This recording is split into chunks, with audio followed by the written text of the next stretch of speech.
Tasty અને healthy વેજીટેબલથી બનતી ખીચડીની recipe શીખીશું।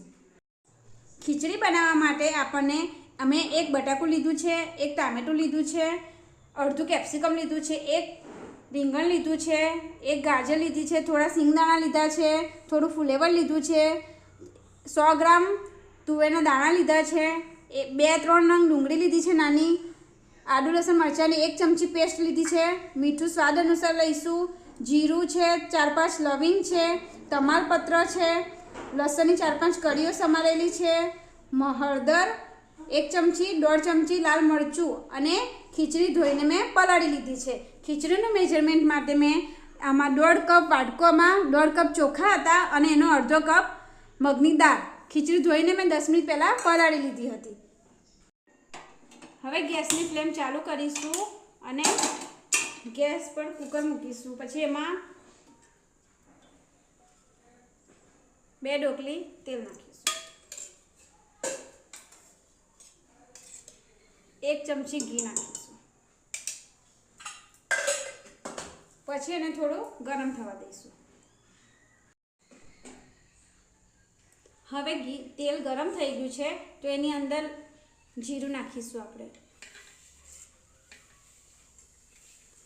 જીરું થોડું એ થાય તતરવા લાગે એટલે થોડી આપણે લસણની કળીઓ નાખીશું। લસણની કળી થોડી લાલ થાય એટલે એની અંદર તમાલપત્ર અને લવિંગ નાખી દઈશું।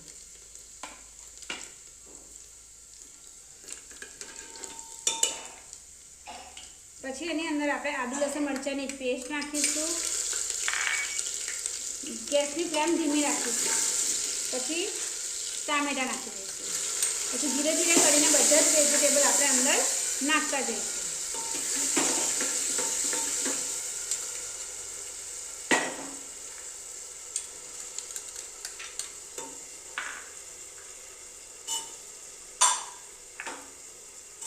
બધા વેજીટેબલ ધોઈને મેં પહેલાંથી ધોઈને સમારીને રાખેલા હતા।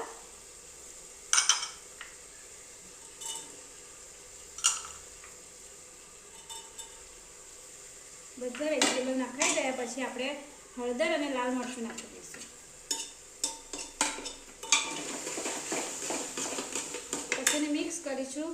પછી જરૂર પ્રમાણે આપણે મીઠું નાખીશું અંદર।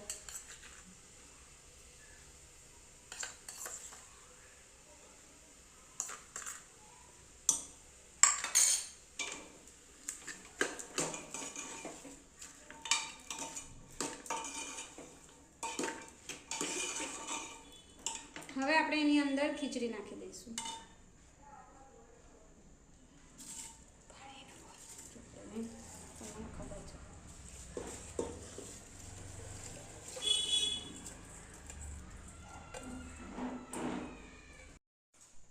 પાણીના માપ માટે આ 2 વાટકા ખીચડી લીધી હતી એટલા માટે આ મેં અઢી વાટકા પાણી નાખ્યું છે।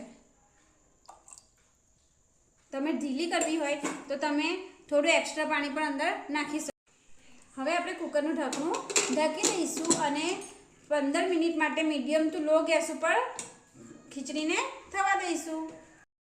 હવે ખીચડી બની ગઈ છે અને કુકરમાંથી હવા નીકળી ગઈ છે। હવા નીકળી જાય પછી જ કુકર ખોલવાનું અને હવે આપણે જોઈશું કે આપણી ખીચડી તૈયાર છે। તમે જોઈ શકો છો।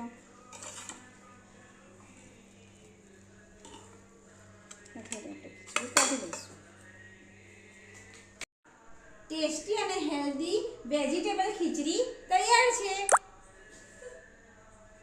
જો તમને મારો વિડીયો ગમ્યો હોય તો મારા વિડીયોને લાઈક, શેર, કોમેન્ટ અને સબસ્ક્રાઇબ કરો। Thank you.